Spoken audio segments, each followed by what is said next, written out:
Welcome back, ladies and gentlemen. It is Selfless Little Gaming time. We are back. We are excited. The NFL has, in my opinion, never been more chaotic than what it is right now. We got good teams that are losing. We got bad teams that are winning. We got Super Bowl bound teams that are losing to teams that haven't even been a contender in the past 5 years. It is a wild time in football in general, not only in the NFL. College has been wild as well, but we are bringing it back. I'm Selfless_Gaming. You can find me on Twitch, TikTok, YouTube, Instagram, and Twitter. This is my co-host, Littl3Jakob. What's up, guys? Littl3Jakob, instead with the 3 instead of an E. You can also find me on TikTok, Twitch, Twitter. Do a Facebook page, YouTube. Feel free to reach out to me on the socials there. All right. So we are currently entering in to week number 10 of the NFL season. First off, I want to kind of break one thing I want to talk about. All right, we usually do our breakdown of our fantasy teams. Okay. I'm just going to do a quick recap. I ended up winning last week. The other guy had a pretty solid team that didn't perform very well for him. I had a lot of people I had to substitute. Luckily, it was more of his team underperforming than my team overperforming. So I got lucky there with this week, but ended up getting a win. I'm currently 6-3, sitting at the number 4 seed. How'd your team do? Well, unfortunately, not too good. We lost the last game. It was a close game. Then this game so check it out. I'm going into the weekend or into Sunday, right? Sunday afternoon at noon, looking at my friend's lineup from work. And basically he's starting Noah Brown, who's on the Dallas Cowboys, once they have a bye week. And I noticed he's doing that while he has Stephon Diggs on the bench. And I'm like, oh crap, is he gonna forget? Well, he forgets. So, and there's that. Then another one of the guys he's playing isn't doing anything. He's not even in the game. And I'm like, yeah, I'm gonna win this for sure. Even if Tom Brady just has a subpar game again and only throws a touchdown, I'll win for sure. Well, so it happens that the same day, Joe Mixon just wants to have this legendary game for the biggest game of his entire career in his life, playing any game ever. And yeah, he scored 5 touchdowns, and that pretty much sunk me in a hole. So I fell short by just over 30 points. But yeah, ultimately that's what did me in, dude. Joe Mixon came in there and just ruined my whole, what I thought was a guaranteed dub. Yeah, and it's crazy that he scored like he did. So I want to look at what are the odds, dude. I want to see how many points he ended up having in our league. Yeah. He ended up having in our league, which is a PPR league, he had 55.10 points. Okay, yeah, that seems about right. Yeah, that's insane, dude, for a player. I was like, wow. Every time I would look back at the app, I was like, what the hell is going on? He scored again? It was okay, 1. Yeah. He 2, literally was their whole offense. Then 3, and I was just like, what? And then, all right, fine, that's the most. That's like Dallas Goedert, who had 4 touchdowns on Thursday night game. Miles Sanders literally ran 99 yards, and then it's like, nope, throw it to Goddard. He got all the touchdowns for them. Yeah. It's a weird year in football, man, from college to the NFL to fantasy. It's just a weird year all around. The Buffalo Bills, who are a very strong contender for a Super Bowl run, got absolutely, in my opinion, smacked around by the Jets. Oh yeah, they took it to them. The second half, they were completely shut down. The Jets had their number. The Jets played outstanding. I'm not a Jets fan by any means, but to see an organization that has struggled really bad and has a very loyal fan base for so long, it's nice to see that team start to rebound and come back and actually be a little competitive within that division, because for a long time it was just the Patriots. Then you have the Bills coming along past few seasons, and they've really been kind of taking over. Now you got the Jets, and that division is actually starting to become good. Very competitive. They're a very competitive division. It's nice to see that. I was really impressed, man, with the Jets that second half. They absolutely just took it to them. Zach Wilson is progressing very nicely in his second year. I wasn't sure about him last year coming out in college, being from BYU. To me, BYU didn't really play a lot of people in college, like big competitive teams. But Zach Wilson is kind of showed me a little bit. He's definitely somebody you could pick up if you need to, like in a bye week. So he's one that you can trust at least for a week if you got to get a replacement quarterback. But that whole unit, we were kind of talking a couple weeks prior with the loss of their running back that was doing really well this year. We were kind of like, man, what's this going to do for this offense? And they're still clicking along. With the addition of Robinson from the Jaguars and stuff, they're just plugging along. They're still doing really well. So it's nice to see that from them. And that fan base, man, they've kind of past like 5-6 years, they've really just been struggling to watch that team, And actually, the state of New York, the New York Giants are doing really well this year. Like them as a whole over there, the Jets and the Giants are having a really good year. So yeah. Is there a team that really surprises you right now? Yeah, the team that I said that was going to be garbage and their quarterback is laughable and this is over for them before it begins. The Seattle Seahawks, they're really solid. I don't know how good they're going to be if they play in the postseason, but I mean they're looking like a team that's definitely has earned their record and is earning a postseason spot. I don't know how much I trust Geno Smith to win that kind of a game or the game, whatever that may be. But to his credit, he's played way better than I think anyone's expected. Oh yeah, and he's just playing awesome. And the team is playing. The whole unit is playing great. Pete Carroll's doing a crazy good turnaround job if you think about it, with the personnel that he has, who they've lost, whether it's to injury or to trade, whatever.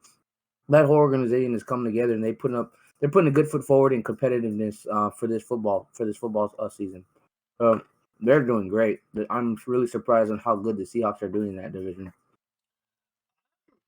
Just gonna throw this out there. Mm-hmm.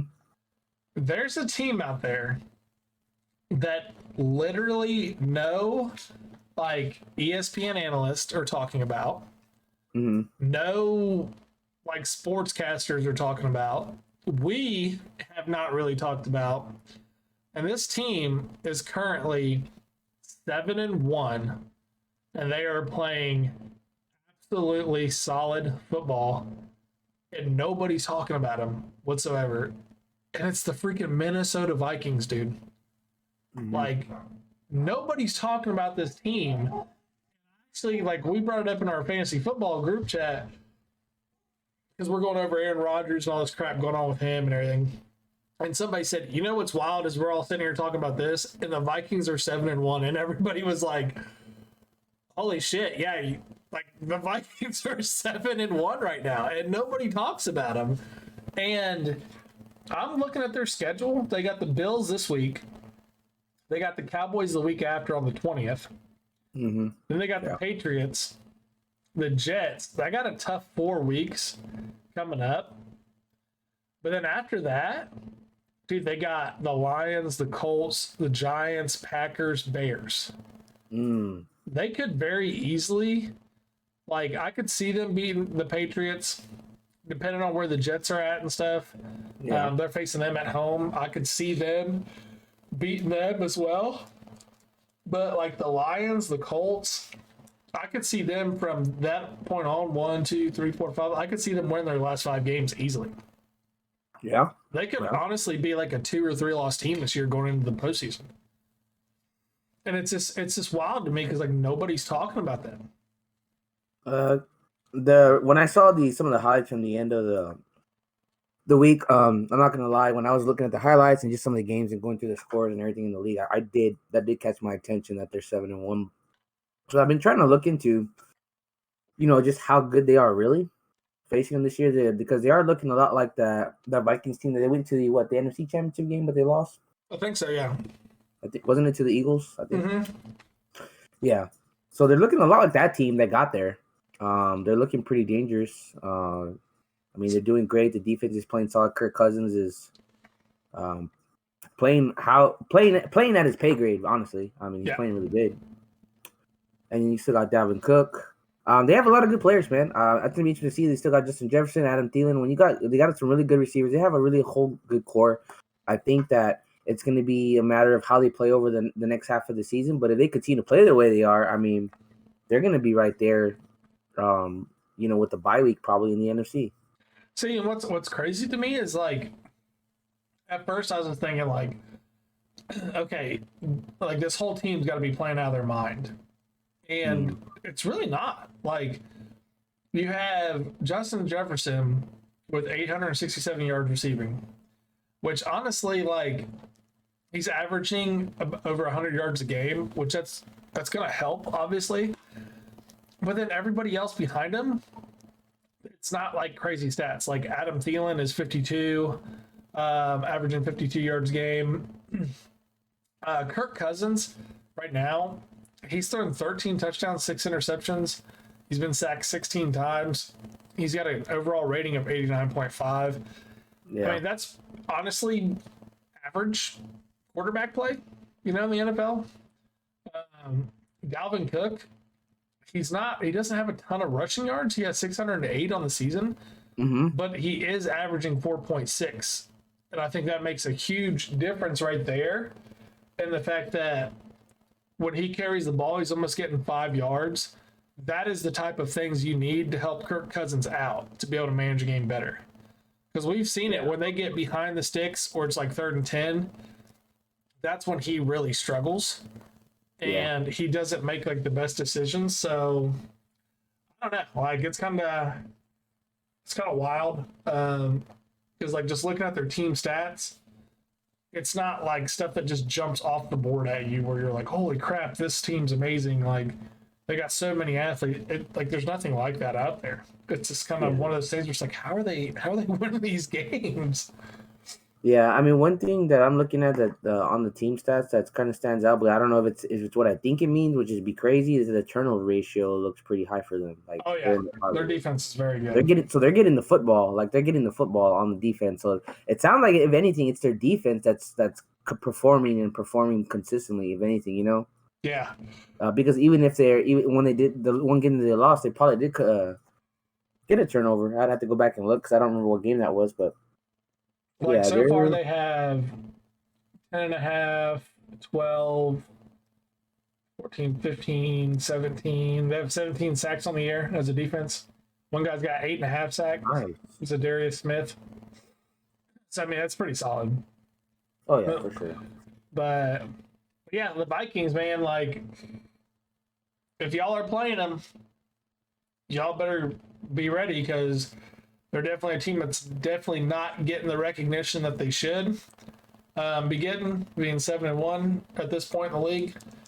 I am very interested, and I do think these next 4 weeks will make a true statement about them postseason, if they were pretenders or if they're actually contenders. Because they got a rough stretch next 4 weeks for sure. And it's definitely going to be against some good football teams that are playing good football right now. Yeah. So, yeah, we're at that time of the year where it's just like, at this point, if you haven't figured it out, you need to figure it out immediately. That or you're in big trouble, or you're sitting comfortably, like some of these teams that are like Vikings 7-1, 6-2 teams, 6-3 teams, whatever. Teams like that. Yeah, this is nice and. This is that week that makes or breaks teams. Yeah, for sure. Like seasons, because they could easily just end up being 7-7. Yeah. That's how easy it can happen in the NFL. You just have a couple of bad breaks and some tough games and tough opponents, and you're right. The Bucks, the way they came back and won that game this past weekend was ridiculous. Like I don't understand how that happens, but it happens. But like. To me, in my eyes, they got to win out. They need to get it together. They need to get it clicking. Like now, yeah. Because they're not a postseason team, and I see them winning that division and not being a postseason team getting into the postseason. And then if you look at the other team records, I mean, they should be like a clear front runner for the division, you know? Yeah. Even with the players they got. See, so we without getting too much into like the other quarterback that's in a similar situation, Tom Brady. I don't really feel it's Tom Brady so much as it is just like the offense not playing as well and as they used to. They still have trouble up front. Yeah. I've seen a lot of dropped passes this year because, of course, Tom Brady's my starting quarterback in fantasy. So I'm watching as many of his games as I can with the Bucks, and I've seen a lot of instances where he's throwing the ball and he's doing what he normally does, but just guys aren't catching it. We're not making smart decisions with the football. People are.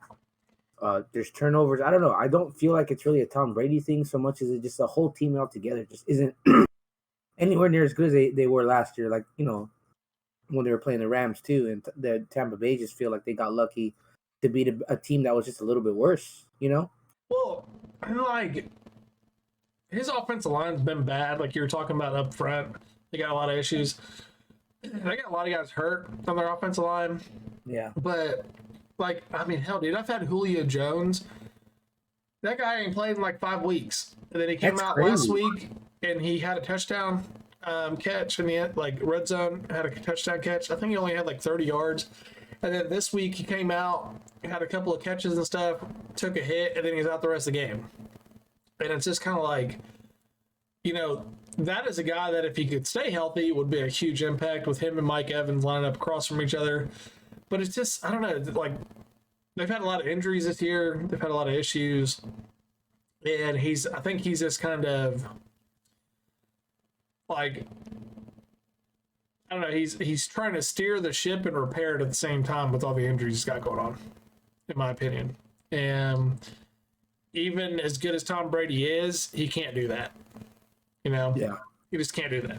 So their defense is still good. Their defense still helps them stay in games and gives them a chance, but it's just, I don't know. They gotta get healthy. They gotta get healthy quick, in my opinion. Yeah, you're right. And it slipped my mind too. Now that you mentioned it, it slipped my mind that Julio Jones was even still on the team. Like, yeah, I'm surprised they haven't forgot about him. And that's crazy that he has. I don't know, man. I kind of feel like maybe this is the end of his career. I mean, possibly. I can you see can't that. stay healthy. You're not really able to get on the field, and then when you're on the field, you're not as productive anywhere near as like you need to be or used to be. It might be around the time for him, Yeah. I want to talk about a couple things that have occurred this year. Okay. Mm-hmm. We've had some big off-season trades. There's some players that have gone to some teams that we thought were going to be immediate impacts and lift that team to a whole other level. And they have been absolute duds. On the flip side of that, we've had some teams acquire new people, and it's actually boosted them quite a bit. Mm-hmm. But first, starting with Denver, Russell Wilson, man, it's just bad. Like, maybe next year it'll be better when he actually gets with the system. They get some guys in there around him. But this year is not a good year for him. It's just rough to see. And we kind of mentioned it last episode. Maybe Seattle was onto something getting rid of him, Yeah. Maybe they saw what a lot of people weren't seeing.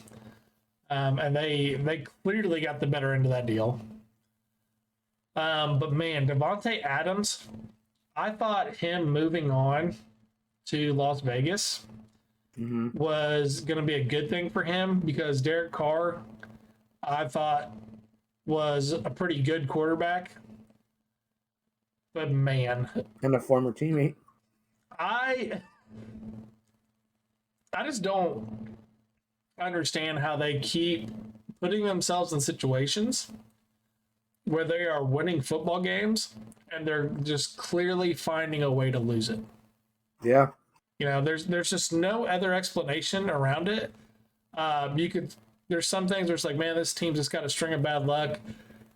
That's not the case for the Raiders. Like, either they have decided, hey, we're tanking this year off the start, and we already paid up all this money, and we're going to get some better talent next year through the draft, or they just really suck because they find a way to lose pretty much every game they're in.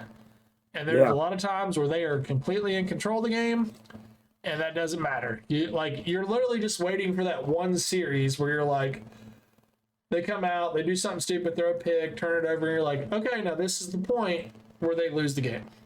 Like, they just, everything turns. And I've never seen a team do that as consistent as they have. You think it starts from the coaching, or do you think it's more of just the players just underperforming and they're just not getting the job done? I think it's kind of a combination of both. I think Daniels like system. I don't think Carr is that kind of quarterback because it's a very like, I'm trying to think of the word. It's very like short passes, get the ball out quick to your receivers. I don't think they have a lot of those guys that like Brady used to have. Like they have Darren Waller, good tight end, which you can be comparable to Rob Gronkowski. They have Devontae Adams, who you could be comparable to like a Randy Moss when they had Randy Moss. And Brandon Jacobs. But they just have like, I don't know, that whole system, it is very much like get the ball out quick, make your read, dump it out of the backfield. And to me, it's like that just doesn't fit Derek Carr. He doesn't make those reads very quick. Anything that's intermediate and over the middle, he's always behind on, or he's just not there and defenders can break it up. Yeah. And dude, Brady, still to this day, he's fitting the ball through windows that I still can't believe he's doing at 45. Like, it's insane. But part of me too is like, I feel Daniels is like, he's trying to take what worked in New England and just carry it over to the Raiders. And it's like, you as a coach got to identify what you have as far as talent, and you need to change your game plan and schemes to fit with what you have. Yeah. You know? So I think it's a little bit of both, personally. That makes sense. Because they've just found, like, like I said, this, I think it's also had to do with the leadership in the locker room. Maybe there's things going on in the locker room with the team that we don't realize, because Derek Carr has been the quarterback of this team for like years now. Adams isn't no spring chicken. He's a veteran too and an elite player. Those guys should be leading that locker room and bringing them together to play better. And especially when you start off so good and then in the end you just had a dead stall. Yeah, I think there's more going on there with that team than we know about. And it's crazy because with all the drama and the things that were going on when Gruden got fired and all the things that came out about him, they responded really well with the freaking interim head coach coming in. With special teams. They played really good. They even made it to the playoffs. They lost to the Bengals, but at least they got there when no one thought they were. And then it seems like, okay, well, you think if they can do this together, now they got Devontae Adams, all they got to do is make a solid game plan and get everything going on the same page, and they're going to be a very competitive team in that division and be competing there with the Chiefs, and it's the complete opposite.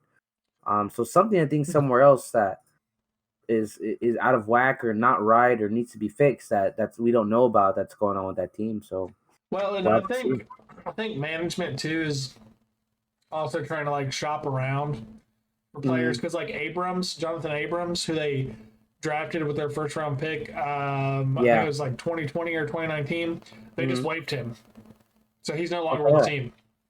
So I think they're trying to like do what they can to try to like acquire draft picks or get some like maybe better veteran talent to try to build around for next year, because clearly this year nothing's going to happen. Yeah. I mean, the two games they won were against the Broncos and against the Texans, who are both terrible. Yeah. Every other team that they've played that's been somewhat competitive, they've lost. So yeah. But like moving on from that, okay, you see on the flip side of things, you see a team like the Miami Dolphins acquire Tyreek Hill, and their offense has elevated to a whole nother level. Like, they've been putting up a lot of points. Tyreek Hill, I believe, is still the leading wide receiver in the NFL as far as like receiving yards. But it has definitely helped them take and progress their offense to the next level.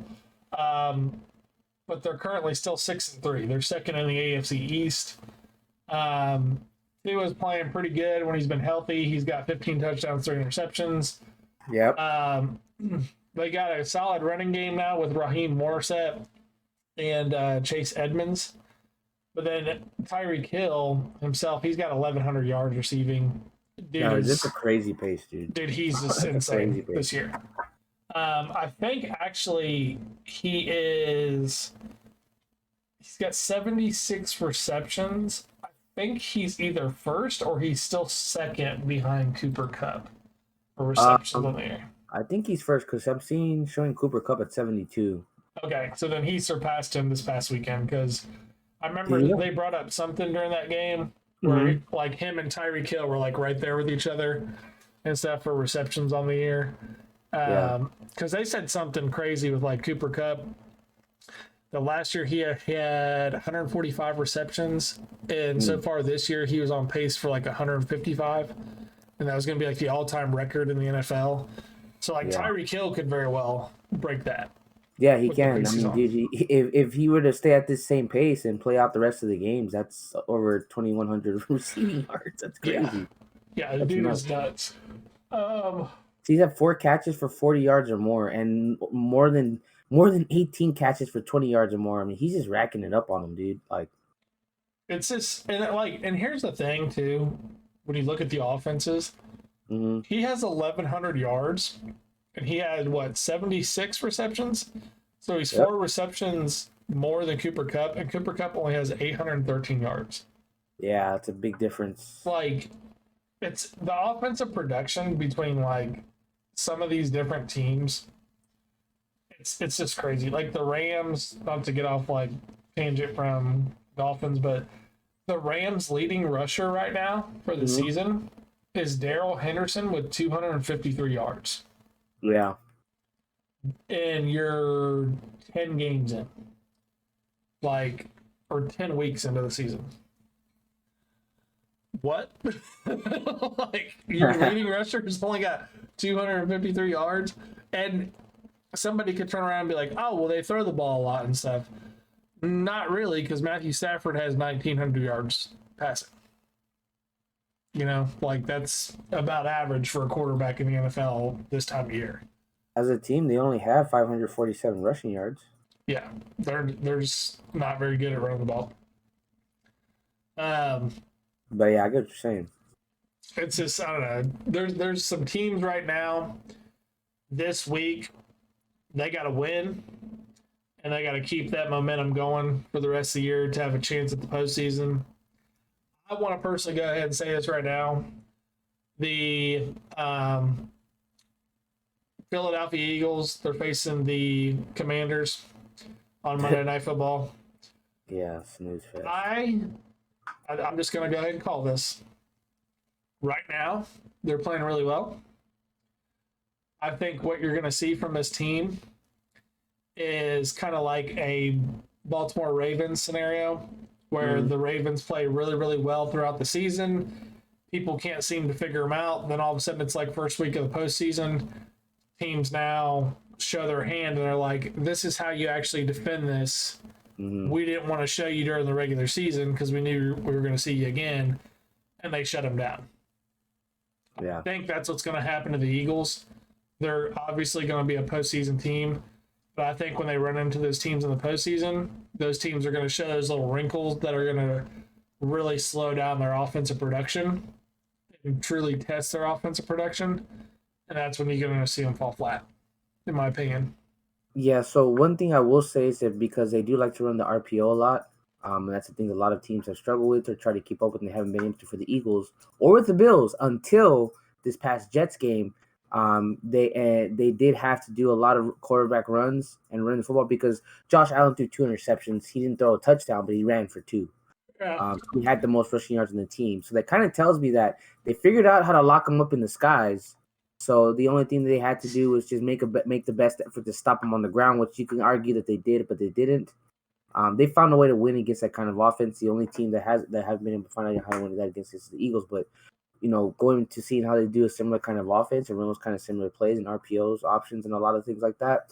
That Jets game might be a good kind of film or something to watch as a team that kind of figured out how to slow down an offense like that, and with the quarterback that's so mobile. That might play out in a way in the favor of another team to see how's a good way to catch the Eagles. And the Eagles might just not have been caught on a day like that. I kind of felt like when Dallas lost to them that we did catch on at some point in the game to what they were trying to do and stopping it. We did have plenty of opportunities to get the ball down the field and score, but with Cooper Rush with the turnovers and just those kind of things happening, we ultimately lost the football game. And then you had Houston. They lost 29-17, but they were in it for a bit. And this is Houston we're talking about. Yeah, they were making necessary stops. They were making plays on the defense to get into the end zone. And I think if you can kind of take away from those two games to see what Houston did really good in the beginning and what the last team that I just read the team that they just played. The last team the Eagles just played. There was Dallas before that, right? Yeah.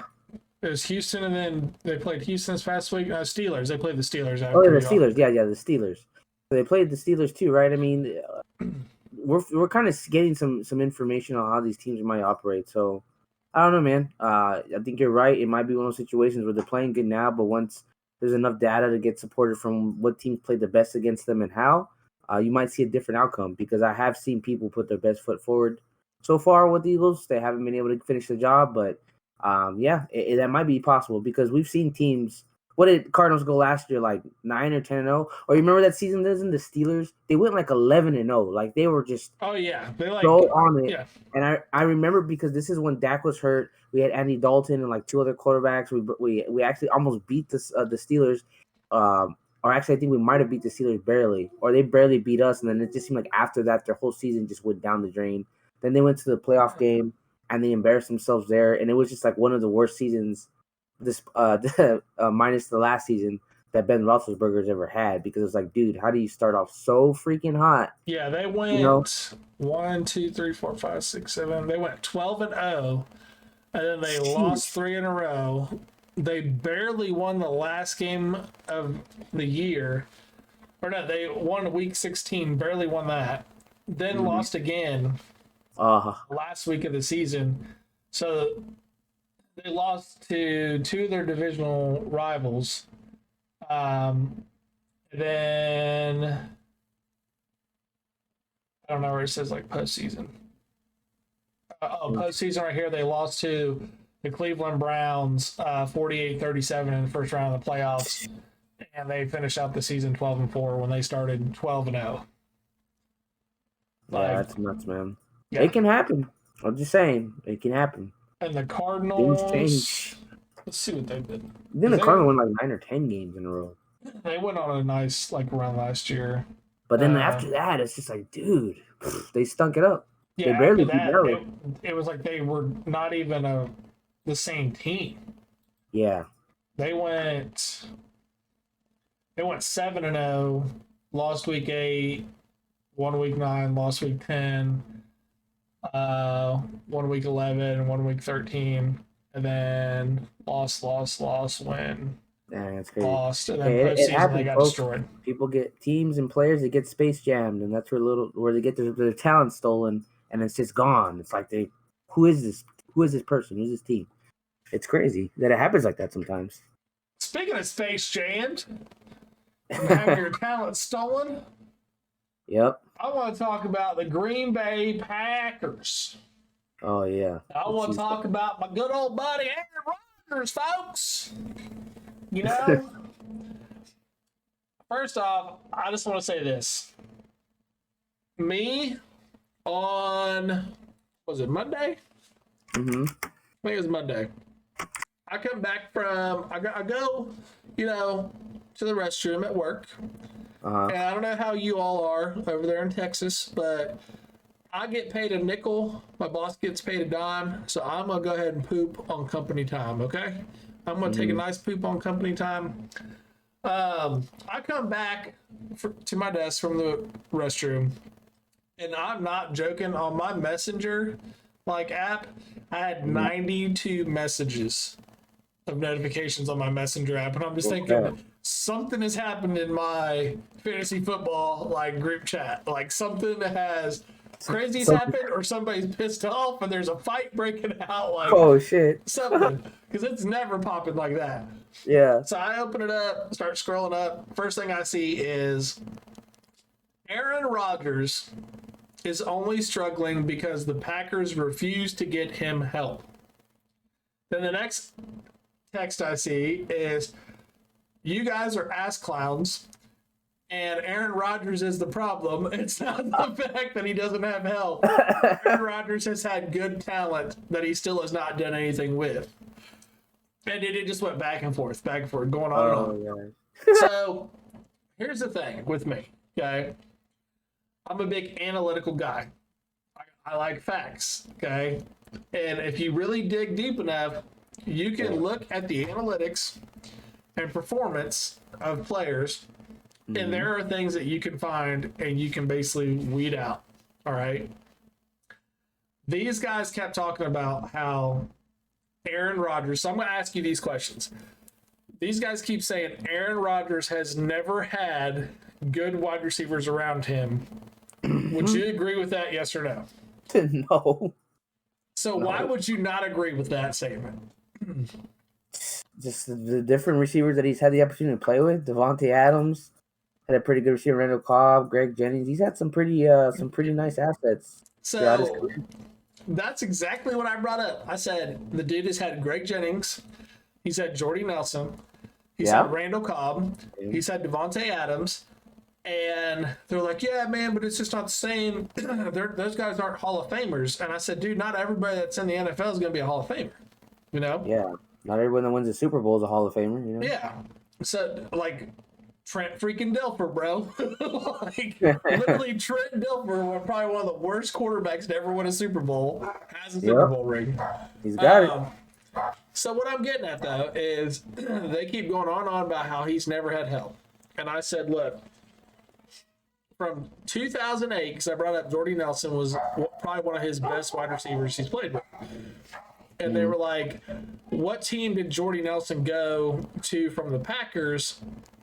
And he immediately impacted that quarterback and made him play better. And I was like, he 100% helped Derek Carr out and made Derek Carr play better the 1 year he was with the Raiders.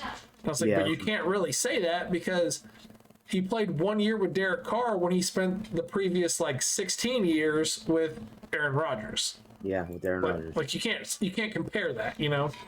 Yep. So I started doing some research, all right? From 2008 to 2010, Jordy Nelson only had 6 touchdowns in his first 3 seasons. Okay? Wow. You know who he played with, though, during that time where he only had 6 touchdowns? Greg Jennings. Greg Jennings acquired for 25 touchdowns in one season alone, and he made up a total of 37 touchdowns in those 3 seasons. Damn, nice.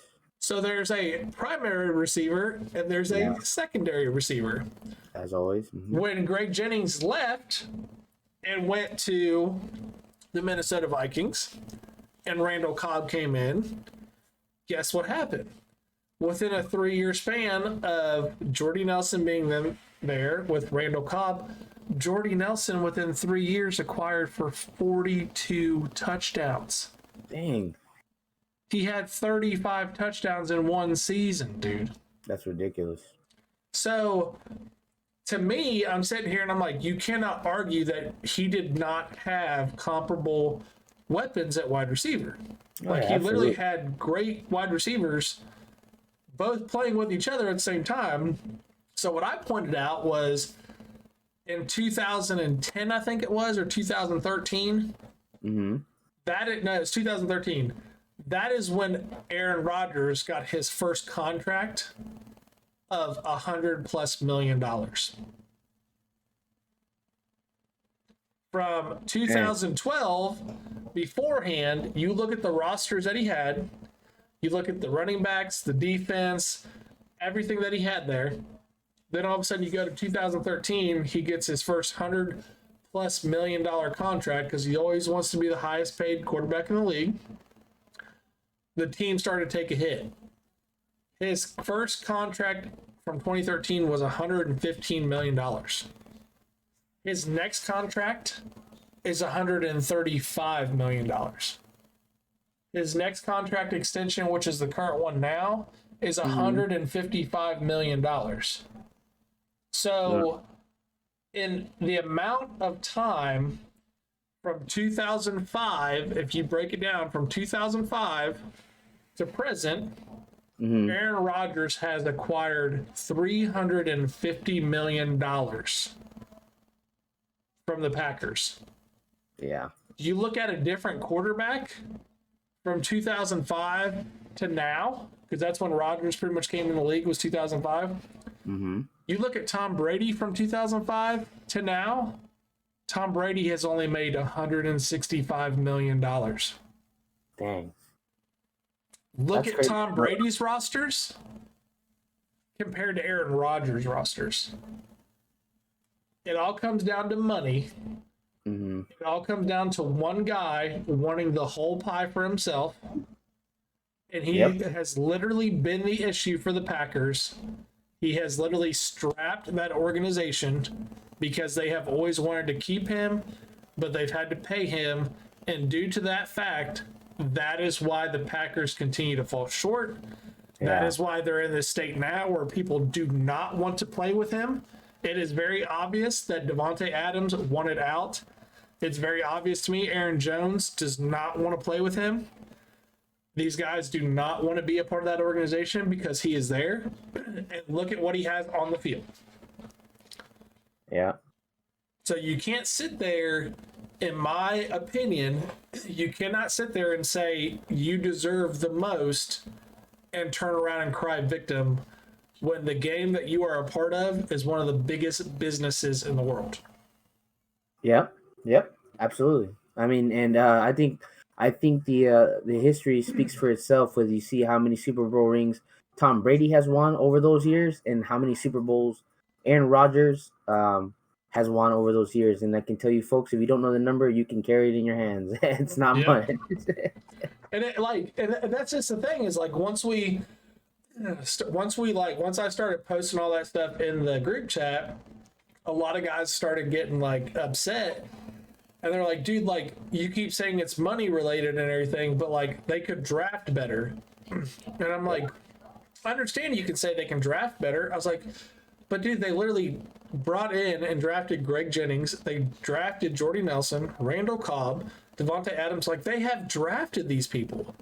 Yeah. And one guy came back and said, dude, look at what their draft grades were. All these wide receivers had a draft grade of a C. I was like, if you are equating someone's draft grade to how they're going to perform in the NFL, you're the most delusional person in the world. And I literally posted in the thing, Baker Mayfield, #1 overall draft pick. His overall rating from the analyst was a 93. He was given an elite status as a draft grade. Look at where that guy's at now. He literally came off the bench for the Carolina Panthers. Yeah. Like, come on, man. And it, like, I understand what they're saying. Like, they need to get more talent and stuff around Aaron Rodgers. They need to. They don't have, like, what Brady has had, and I get that. But at the same time, when a guy's last 3 contracts have been over $100 million or more, like, what do? You know, you have a salary cap. You can turn around and trade people's contracts and stuff to try to acquire more room, but I broke it down, and like with Aaron Donald's contract, Davante Adams' contract, and Tyreek Hill's contract, Aaron Rodgers' last 3 contract extensions, if you just put him at $100 million flat and no more, you could have acquired over those last 3 contract extensions Aaron Donald, Davante Adams, and Tyreek Hill. You would have been able to re-sign Davante Adams twice over for the rest of his career. Yep. You could have literally kept one You could have brought in 2 more people, 1 to help your defense, 2 to help your offense even more. Like, you could have done that. But the guy is the issue. Aaron Rodgers is the issue. Aaron Rodgers is a great player. He is going to be a Hall of Famer. But the fact that these people out here, from an NFL standpoint, from a fan standpoint, who keep saying the organization is not doing anything to help Aaron Rodgers, they have done stuff to help Aaron Rodgers. More than helped him to his full serving. Yeah, they have done everything they could to help him. That guy's own greed is what has ruined his own NFL career. And you said it best last year. Yeah. You can have all the regular season MVPs you want, but at the end of it all, if you don't have those Super Bowl rings, that crap don't matter. Yeah, it's the Super Bowl MVP that really matters. Yep. The person that stepped up in the big game, you know, and all the big games really, because it's over the course of the season. So yeah, that's true. And dude, I'm sorry, but like, there's people who say like, oh, he's such a great quarterback, like he elevates all the players around him. And we've talked about this from like different sports, you know, like LeBron James can bring people in, he can elevate their game, he can make them better around him. Okay. Tom Brady can do it. He did. And Tom Brady's done it plenty of times, you know, like look at the people that he's had with like Wes Welker, Julian Edelman, all those guys. Like when he left, what happened to those guys' careers? They tanked. You know, the only ones that actually had stellar careers since he's been gone, or like beforehand, before they played with him, was really Randy Moss and Gronk. Yeah. You know, like Randy Moss had a great career before he hooked up with Tom Brady. Tom Brady revitalized his career. Yeah, it took him at the end of his career. Yeah. And I don't know. I'm tired of seeing all this stuff on TikTok and ESPN and everything about Aaron Rodgers needs help and the Packers aren't helping him out. Dude, he's the issue, in my opinion. Aaron Rodgers is 100% the issue. He has literally handcuffed that organization for a long time. There's nothing they can do about it because it's either give up on him and try to bring in a bunch of talent and use Justin Love, a quarterback you brought in and drafted to replace him, who you've quickly learned is not good. Like, I think that's why they gave him his money, because seeing what Justin Love has done and produced, it's been very apparent he's not the guy. So I don't know. That's just my take on it, man. I'll let you speak to what you think about that stuff, but I feel bad for Packers fans this year. Mm-hmm. But at the same time, I'm sitting back laughing about it because I said it last year when he got all that money. I said that's the dumbest decision the Packers could have made. Yeah, and I'm not gonna go like too far into like the drama from the year before, where he was like being misinformative about getting vaccinated and all that stuff. And you know, I think plain and simple, I think he got asked a question and he just straight up lied. And then, I mean, of course, afterwards he didn't really care about it or whatever. The media made a big deal about it. He probably didn't really care, and he carried on with doing his own thing. But that was kind of for me, when that happened, was kind of like a more of an eye opener, or like a more of an insight of maybe the kind of person he is, to lie about something like that openly and easily, on camera, all that stuff. And you know, it is what it is, on like in your opinion about like the vaccine and all that. But I'm just saying the fact that he would just do that, right, and blatantly lie that way, kind of just gave me more idea of the kind of character they might have. And it might be, like you said, you know, he's a great player. He's always been a great player, but he's not someone that has the ability to elevate his football team. Because he's not that kind of a leader, or maybe he's not a leader at all. He might be leading in stats. He might be leading in great, you know, regular season numbers and in winning the MVP, but he may not be an actual team leader or someone that elevates other players, like you said, like we're talking about, like Tom Brady does, or like a LeBron does. Something where he makes you want to play better. It makes the players who aren't typically as good play great. Even growing up, you know, like when I was in middle school, watching when Tom Brady first won his first few Super Bowls, I didn't know who those guys were. Those are the receivers that he had. I wasn't a Patriots fan. And somehow he made it work with those guys and got to where he needed to be. And and of course, when he got his weapons and some of the bigger names, and he used that to his advantage, and played great. But he's been able to win football games and a couple of championships with guys that are just run of the mill guys that got drafted. Unless you're a Patriots fan and you keep up with the team, those aren't guys you're really gonna know. Not household names, and he turned some of those guys into household names. Yeah. People that get those jerseys now got those jerseys in because of how great they played in the regular season, and part of that is because Tom Brady is helping them play better, especially being a quarterback.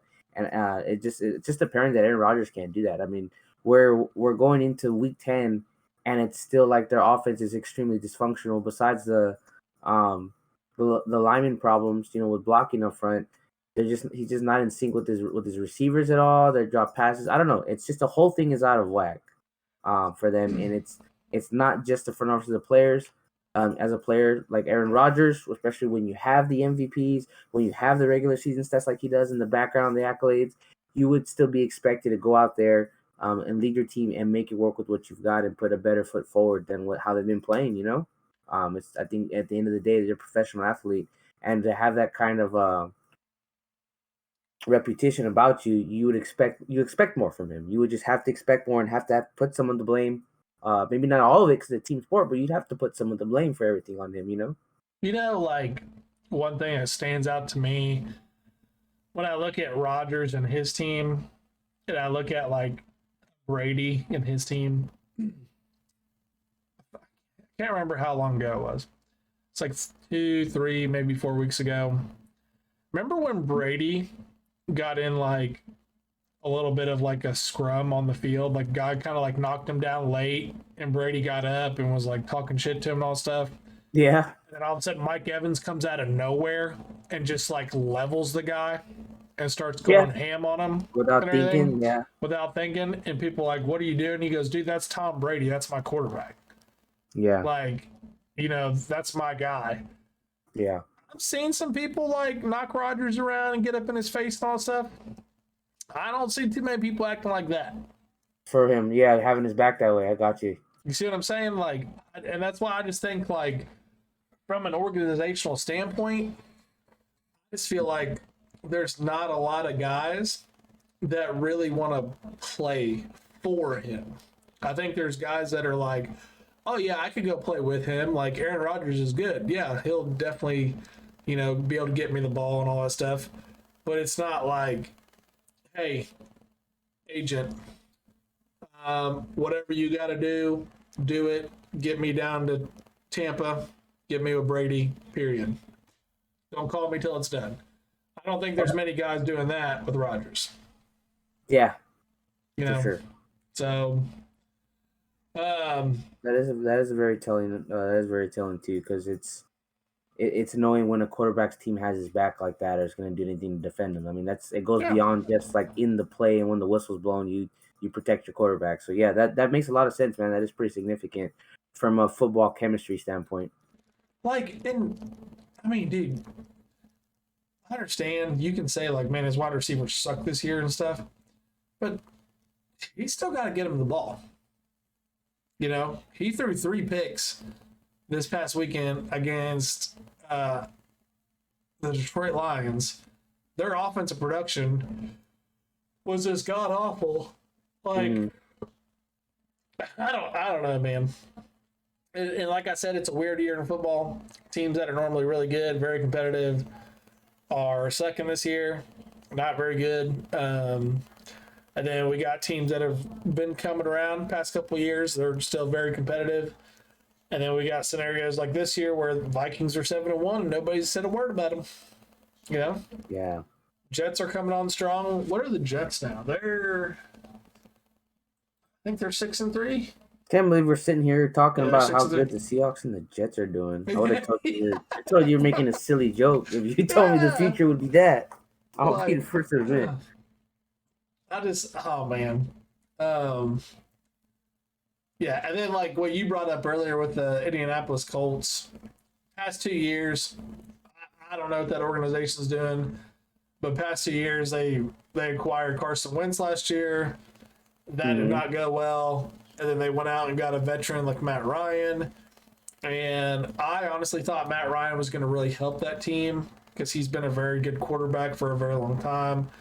Yeah, yeah. He's obviously like coming towards the end of his career. His production's fallen off a little bit, but I really thought he was going to be that key for them because he's good at reading defenses and changing play calls. But Yeah. that is 2 years now they've gone out and acquired different quarterbacks, and that has not worked. So, who do you think is a player that's coming along before we like end this? It's the last thing to talk about. A player? Who do you think is a player that's really starting to like come on and it's starting to click and they're really starting to produce for their team? Like they're starting to understand it, they're starting to get it, and their overall play and production starting to really take off. In production, that's a good question. I mean, there's some Because I saw a really good article. Mhm. I started like looking into it, and I was like, this is actually right. Like, I think it's two things. I think the player is starting to understand the league better.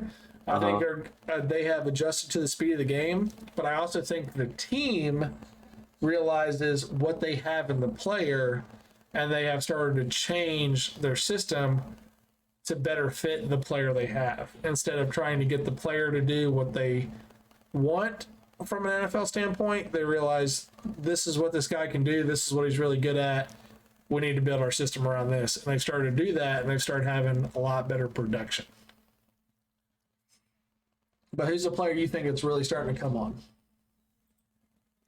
Yeah. So someone, I just because I can name someone, but I want to be able to be like not always talk about just the team that I root for. So one person I would ever say, in my opinion, is Tua. I feel like he has made granted, he's got Waddle and he got Tyreek Hill, but still, he's taken a gigantic leap in his reads, getting rid of the football, protecting the football. Just his overall performance. He did have a bit of a scare with the whole concussion situation, but to be fair, that could happen in a lot of different situations, and it's just unfortunately part of the game sometimes with the contact. But he's doing well, man, and he's doing great compared to where he was at year one to the following year till now. I think Tua is going to be someone that, especially if he can stay healthy, that you're going to see on the top quarterback list next year. For sure, when he has a full season under his belt of all those games and with these weapons he has. I mean, he's part of the big reason too why Tyreek Hill has the numbers that he does, because he has to get the football to him. And not to mention just a big part of the record and the heart of that offense, and he's a leader of that football team. I think Tua has really come along pretty far for a third-year player. And I feel like he can be consistent like this. Not to say any names because I don't want to get all negative about players, but unlike some players who were very promising year one and year two, and then year three it's not good. Year four kind of worse. Yeah. Hey, bro, be honest. Yeah, that's the nature of the business, man. You're drafted number one overall. You're a Heisman Trophy winner. And if we're naming names, you could also maybe compare it to like Kyler Murray. Being like really awesome, and then now it's just like, dude, what the hell's going on? Those guys both came from the same college. Just saying. Yeah. So, but no, Tua's in his third season, and he's looking great. I mean, he's looking like he's going to be able to take the Dolphins to the postseason this year, and if anything, maybe consistently going forward if he stays healthy. So, I'm pretty impressed with him for a third-year quarterback. He's playing really good, man. So, one thing I said about like Justin Fields and Tua and some of these other guys. Mm-hmm. They go to these bigger universities like Alabama, Oklahoma, Ohio State, Michigan, Texas, whatever. Okay. Yeah. And these schools and college, there is such a difference. Like, I'm going to use C.J. Stroud from Ohio State right now as an example. Mm-hmm. His offensive line that he has at Ohio State and that he had last year at Ohio State, they give this guy, like against Northwestern, he had 3, 4, 5 seconds to throw the football at times. Just stand back there. The game was awful. There's 50-mile-an-hour winds and rain. Can't really throw the football. But when they tried to throw it, the guy had all day to throw. All right? That's literally like playing flag football in the backyard with no blitz on the quarterback. You can just let him stand back there and just pick apart your defense. Okay? Yeah. Justin Fields had the same thing. Tua had the same thing. The first couple of years of these guys playing in the NFL, the speed of the game is 10 times faster. And everybody, like we talked about before, is the top 1% athlete in the world playing in this league. You can't stand back there for 3, 4, 5 seconds. Tom Brady has literally built his career on getting the ball out of his hands and to his wide receiver in less than 2.4 seconds. Like You have to, man. you have to get it out so fast. And I think Tua has started to really understand that and started to really like adapt that of make your reads quick. If it's not there, check it down, take what you can, and move on. Yeah. My person that I was gonna like bring up is Justin Fields at the beginning of the year. That he didn't have those weapons at wide receiver. Those guys are starting to become healthy. They're starting to come back. Their offensive production was terrible. They've had good running backs. They got 2 solid running backs. But they tried to really make him a true pocket passing quarterback with really no wide receivers. Okay. And to me, where he kept falling short was his reads were way too long. Like you need to make read 1, read 2, check it down. And he kept trying to do what he was doing in college. Now, past couple of games, if you look at his offensive production at the beginning of the year compared to what he's been doing now, they're starting to do a lot more play actions. They're starting to do a lot more play action boots. And they're starting to do quarterback runs. And he threw for 3 touchdowns this past game. He only had 123 yards passing, but he had 15 carries for 178 yards with a touchdown. Broke Michael Vick's record. And the guy is crazy athletic. There's actually a TikTok I saw today of the Dolphins head coach where he like scrambled. I think he scrambled for like 40 yards or something, ran out of bounds. And then when he was like coming back from the sideline going onto the field, the Dolphins coach just goes, "Stop it. Stop scrambling." Oh, yeah. He just yells at him. Yeah. And so, but the thing is like, I'm kind of like on the fence with what they're doing. Like, I think they figured out, hey, this is the kind of system we need to build around our guy. This is kind of what we need to incorporate. We need to use his athleticism a lot more to open up windows. Because I think he's only like 6 foot, 6'1", so he's not the tallest guy. And Drew Brees was kind of the same way. Drew Brees would move around in the pocket a lot and stuff, be able to see windows with the offensive line. But flip side of that is you can do this for a couple games, but then when teams start to figure out how to match up against it, now your quarterback's taking a lot of shots. You're putting him in high risk situations. He's going to be like more prone to potential injuries. You know, are you going to have all of a sudden a situation where a guy's banged up, his legs are taken out from him? You know, it's just things. It's like high risk, high reward. But I think the Bears are starting to figure out this is the kind of quarterback we have. These are the kind of athletes we have. We need to change our system to kind of meet the demands of our team right now. Because their past few games, like I said, like the offensive production, they won 19-10 first week, only put up 10 points second week, won against Texans 23-20, only put up 12 points week after that, only 20, only 7. And then you got 33 points, 30 points, 32 points. See what I'm saying?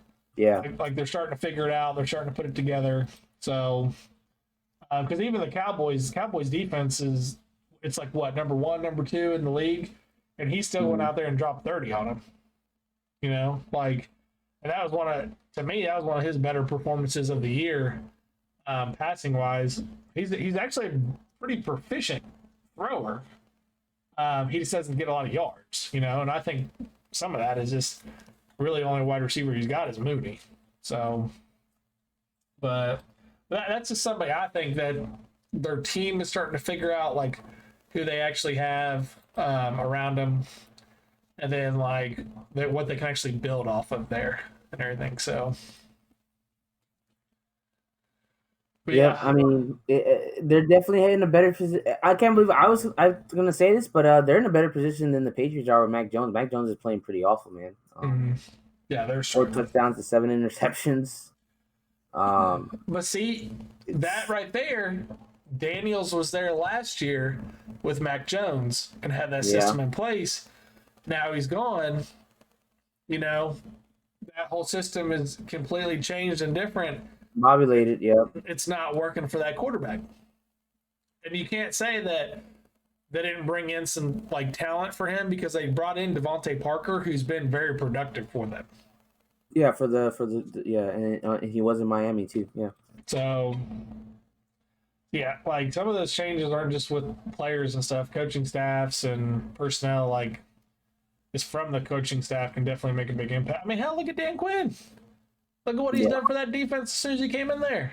Yeah, Dallas's defense completely did a 180 when Dan Quinn came. Yeah, for sure. Like, so sometimes those schemes and stuff that people bring along, like, it's something that there's coaches out there where it's like when they take over a team, they automatically, like, what they know, what they've done, it helps elevate that team. Then there's Absolutely. other people where it's like, hey, we got the right coaching staff we want in here, we don't have the right players. You know, so like when you start working through the draft, when you start making trades, things like that, like Heck yeah. stuff like that. So Yeah, no, yeah, for sure. And uh, just to turn around, like you said, from the coaching, and the schemes, the different schemes, the way players are built, all that stuff. I know there's a lot of analytics, and there's a lot of people that aren't big fans about that because they like old school football and the way old school things are. You know, you just go out there and whoever's the toughest, and it's kind of more of an archaic way of looking at football. I don't try to get too far into analytics because I know they're not everything either, but they do play an important role, and you have to look at how those pieces fit into your football team, especially if you're a fan of a specific team. You have to look at what your schemes are, or just have an understanding of the kind of coaches, the kind of players, and that they have to have that understanding too to make a good football team, because it's more than just having good players. You can have a team full of good players, and the team sucks. Like, you don't play as good as you can. Or you could, you know what? We can even throw my team under the bus a little bit. Plenty of times, Cowboys have the best players. I mean, really great players, but as a unit, the way they're playing sucks. Whether it's because of penalties or because of playing calls are stupid, and all those things matter. It's not just the players. And sometimes you can still have mediocre, even only average players, and still have a pretty decent competitive football team when the other pieces are in place as far as the scheme and the coaches and everything, for sure. I personally think, man, with how about McCarthy going back to Lambeau this weekend? Oh yeah, that's right. I just thought about that. That's true. It's his first time going back. Yeah, first time going back. You think he's gonna wear a cheesehead or no? Probably not, but I would expect them to give him some kind of like welcome back. I mean, he did get him a Super Bowl, and it's not like, it's not like he put a lot of his years there and some of his best years there, and with Favre and everything. And so I think he'll get a warm welcome for him personally. I personally think, and you may be like, bro, you're a dumbass, stop talking, or you may agree with me. I don't know. I personally think Kellen Moore is your all's issue on offense. No, I 100% agree. Okay. I don't like Kellen Moore. I have not liked Kellen Moore's play calling for. I just don't understand. Like, and the thing is it's not that I don't like his play calling. I don't like his decisions. Yeah, okay, fair. We'll go with that. His play calling is okay, but it's like the timing of decisions and certain plays during like a time of a game. It's like on offensive standpoint, you want to try to get your offense into a rhythm and maintain that rhythm throughout the game. Yep. Okay. And it's really like with anything in sports, like you want to try to get a rhythm going. You want to try to like keep that rhythm going, maintain it. Yep. And things that can knock that off are things like penalties, fumbles, silly mistakes, just silly stuff that you do that can like just disrupt the rhythm, put you out of sync with what your play calling's been. Now all of a sudden you've been like 1st and 10, next play you're 2nd and 4, then you're maybe 3rd and 1, just keep going, and the next thing it's, oh, we're 1st and 25. There's not too many things you can do for 1st and 25. So you call a play, okay, now you're 2nd and 14. Well, there's not too many things we can do for that either. So my thing with him is just like his decisions and when he tries to call certain plays. It's I like mean, that's not the time. yeah, like there's been times Um, where like there was early in the season. I don't remember the exact game. I'm not sure if it was the Giants or a different team, but we're moving the football. Our running game is doing good. Zeke is ripping off 4 or 5 yard chunks. Tony Pollard's ripping off 6 or 8 yard chunks. And it's like probably 32, 3rd and 1. I'm like, all right, let's just run it up the middle. Let's just get this first. Let's keep the drive going so we can score. We haven't scored yet. And he calls a freaking reverse. yeah, A, yeah. a stupid jet sweeper No, reverse. I And then think that and was tackle for a loss. I think that And was then the it's like, Bucks, man. I think that was the first game of the oh, it year. was the Bucks. And it's like, dude, what the hell are you He tried to run like some stupid reverse pass, and it's just like, and it went from like 3rd and 2 to like 4th and 18. And it's like out what of the it hell pushing was us out that? of field goal range. Yeah. Yeah, like just nothing. I remember. I think I texted you because I was like, "Bro, what the hell was that?" Like it's and that's what I'm talking about right there. Is Earn more. from I've actually experienced this with college. Okay, Oh man. we roasted. We would always do a roast session every year during camp. At the end of camp, we'd all come together. Freshmen would like come together, do a roast session and stuff of the upperclassmen and all the stuff that they met and got to know throughout camp. And then us upperclassmen, some of us would get together and we do a roast session of our coaches. Okay. And we did this one year, like I think it's my junior year, been there for 3 years. And dude, I was just like, I was our head coach. Okay. And I'm like, all right, boys, we're moving the ball. Let's go. Let's run it again. Let's go left side power. Let's throw our little slants up there to the right side. All right, coach, it's 3rd and 1. What do you want to do? Screen. We're going to run a screen. We're going to catch him off guard with the screen. Because, dude, it was like anytime we were 3rd and 2, 3rd and 1, he'd always run a freaking screen. And it was always the same screen. It wasn't like a wide receiver screen where you just slip a tackle out there, you run a guy in motion, have him kick out, slip a tackle out there real quick to pick up a block. It was always the same stupid screen where we would fake hand the ball off to the running back, and then he'd just stand there acting like he's blocking and turn around when the whole team is blitzing. So you have that whole area just impacted with players, and our quarterback's trying to like throw it in this crowd and find the guy. He always called the same screen, dude. And like I just remember everybody was like busting up laughing. Our offense coordinators were busting up laughing. But even though it was like funny, the thing that's irritating about it is like when we were playing, there were so many times, dude, where we would be in the huddle with our younger quarterback and we're like, bro, check out of this shit. Like, run a quarterback sneak, do something else. Like, we were yelling at him to run a different play, and our quarterback was younger, and he was so scared to get in trouble. And it never worked. It never worked. And we'd come over on the sideline, and we're getting yelled at by our coaches. We're pissed off because we already knew, like, this isn't going to work and stuff. And it's automatically a lose, and it just deflated us so many times when we would be moving the ball down the field. And our coaching staff keeps making a bad call that puts us in a bad position at a bad time of the game. And it's like, it from a player standpoint, it's very frustrating.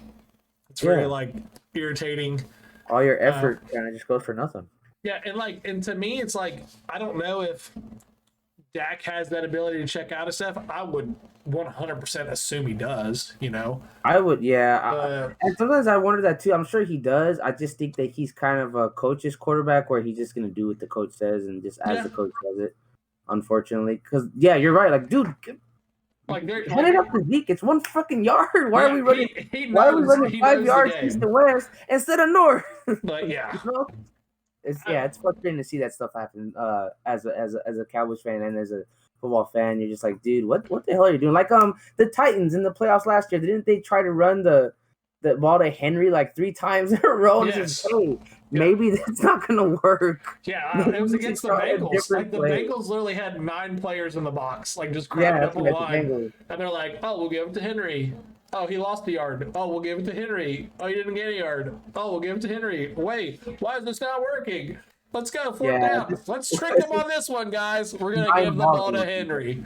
It's mind-boggling sometimes. It really is. And that kind of hurt us last year, too, with some of the play calling and the clock management and waiting for the clock to run down before you're closer to get a field goal. And just, it's things like that are they're very annoying. And that Kellen Moore does tick me off with that stuff. It happens so far too often, it seems. Well, and some of that stuff too, like some of it could be play calling, but then some of it too is like guys just get lost in the situation. Like when Dak ran that like the quarterback draw or whatever, he went up there. It's like if the team actually, like the linemen and stuff, they all actually like push up with him and run up with him, knowing that's what's going on. You could have got set real quick and like spiked the ball, you know. But it was like, to me, it was just like he went up and made that play, and that's the play that was called. But then the offensive lineman and stuff is like, people were kind of like, oh shit, this is what we're doing, I forgot, type deal. And then it's too late. Yeah, because they weren't aware. Yeah. So sometimes it's a situational thing, but it's just those obvious calls, like the reverse pass and stuff. It's like when you're 1 yard away and you have it's like, bro, what are you doing? Like, what are you doing right now? So I don't know. That stuff, it frustrates me from a coaching standpoint, because I used to coach from watching, and it could be teams like I cheer for, and it can be teams that I'm not even cheering for. It's just like, what are you doing? And you're just like, what the hell are they doing? Yeah, like who made that call upstairs down to call that play? They need to have their job reevaluated. Like, are y'all playing to win or you know? Like, which, well, I'm glad you said that. I think because you said, how does Devontae Adams have like over 100 yards in the first half and then do nothing second half? I kind of have a slow theory, man. He's going to be doing that all year. They're going to get him the ball, get him his yards for his contract, and then after that, they're just tanking. That'd be rough. Because, like, I'm pretty sure he's got stuff in his contract for, like, bonuses and things like that. And, yeah. Like, they're paying that dude a lot of money, so he's going to get his stats. He's going to do what he's got to do. And then after that, they're just going to tank second half. So that would not surprise me. Yep, and it's crazy how both Aaron and Devontae Adams split, and then they find themselves in the worst position that they've been in their entire careers, too. Yep. It's crazy. You wonder if they text each other like, yo, bro, I miss you. Or, dude, this sucks. My team sucks. That would be hilarious. That would be actually really funny. I don't know their personal relationship together with each other, but that would be pretty hilarious if it was something like that. It would be funny. All right. Let's go wrap it up, folks. We appreciate you all tuning in, listening. Big shout out to Zoodle My Noodle. We know you're going to listen to this one, buddy. Yes, sir. We love you, man. We appreciate you. But I'm Selfless_Gaming. You can find me on Twitch, Twitter, TikTok, Instagram. Yeah. And Little Jacob, go ahead and wrap it up, buddy. Little Jacob, that's Little with the 3 instead of an E. You can also find me on Twitch, Twitter, TikTok. I have a Facebook page as well if you'd like to utilize Facebook, and I also have a YouTube page, so feel free to reach out to me on those socials anytime. We appreciate you guys. Always remember, gang, no matter what in life, you're wanting a melon. All right. Let's go. You guys have a good rest of your week. Good luck in your fantasy football games. Go Buckeyes. Go Cowboys. We will catch you in the next one. Peace. All right, my man.